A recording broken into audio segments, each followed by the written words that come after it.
somebody going through. You didn't cause this, but you got to live with it.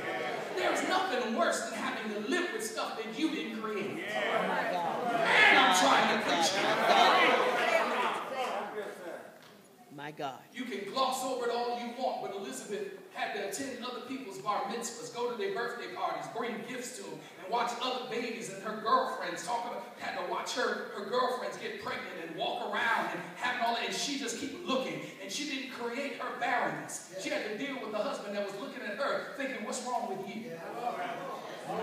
Can I preach here? What's wrong with you? What's going on? I give you everything. The only thing I asked for was a son, and you can't even do that. She's feeling like God has cursed her, and she's disappointed her man, and she cannot function. Her womanhood is now called into question, but she keeps showing up at the worship. She keeps smiling and beating back tears. Anybody in this room that knows that sometimes when you go through with stuff that you didn't create, you still got to show up. You got to smile through it. You got to smile when you know they're talking about you. You got to smile when you know they don't like you. You got to beat back tears, and you got to love anyhow. You got to extend yourself to the very people that are willing to shank you. They wouldn't spit on you if you was on fire, but you still got to turn around and be gracious, because when you hope in God, your hope won't make you ashamed. Your hope says just hang in there, because it's going to turn around. There's some real issues in real families, in real lives that we've got to deal with. But I'm here to tell you that when you leave your season of uncertainty, you've got to stay planted in your season of hope. A hope maketh it not ashamed. Come on here. For the love of God is shed abroad in our hearts by the Holy Ghost, which is given unto us. You've got to have hope. Look at somebody and say, don't you lose hope. Hope is the favorable expectation that what you believe is going to happen. Come on here. Hope is the real issue is that I believe what God said, and I'm going to stand on it until he does it. I said in the 8 o'clock that between Malachi and Matthew, theologians have pontificated that there was 400 years of silence. But I'm here to tell you that sometimes you got to live in the silence of God. When God's not talking, when God's not speaking, it doesn't mean God's through. It just means he ain't doing nothing right now. And in that silence, you got to review what he already told you. And you got to have hope in what God has already said. If God don't speak to you another time in your life, God has spoken enough to you already. That you will lay hold to hope, that you will believe what he said, that you will stand your ground, that you will fix your position, and you will determine that I'm not moving from this spot until Shiloh comes. Tell somebody, say, hope in God. Not in your situation, not in your circumstance, not in your bank account, not in your hookup, not in your network, not in your friends, but you got a hope in God. God who won't fail you, God who never lies, God who is always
season Yeah. of uncertainty. Season of hope. Last word, Houswives of Bethlehem. Yeah. And season of faith. Yeah. That what God promised, He's able to perform. It's interesting that in all of these characters, God tucked His gift inside of them. Hey! We gotta go. Let's quiet. Let's get ready for the camera. God tucks His gift inside of them. Yeah. See, I can't let you go without this, because this is the transition. You ready for it? You may be in a season of uncertainty, and you may be holding out for a season of hope, but I'm here to tell you that God has already put the gift inside you. Yes, yes, yes. You already got the gift. Yes. So you just got to let it grow. Everything you need is already come on here. Bob, help me preach this. Everything that I need is already inside of me. Yes. How do you know? Because it happened when they named her. That's good. You got to see that God, your name is your gift. That's why I'm trying to tell parents, stop calling your kids and naming your kids this craziness that has nothing to do with nothing. All right. Stay on, sir. Y'all don't think I'm mad. But names mean something. Yes, God. So Mary was called bitter, but when He put the gift in her, He called her blessed. Yes. Elizabeth, Yes. her name means my God is my oath. So even though this is a season of hope, my name keeps reminding me that I can believe God in anything. Anna's name means grace. God will give me grace to accomplish anything in my life. Because the gift, come on, is already, come on, say it. So, at Christmas, God gives the gift. Yeah. Watch this. He gives the gift to us. Who's the gift? Now, let me help y'all with gift giving. Because obviously we don't get it. Gift giving in the Eastern culture, where all this stuff came from, gift giving, the gift is commensurate to the value and the level of the recipient.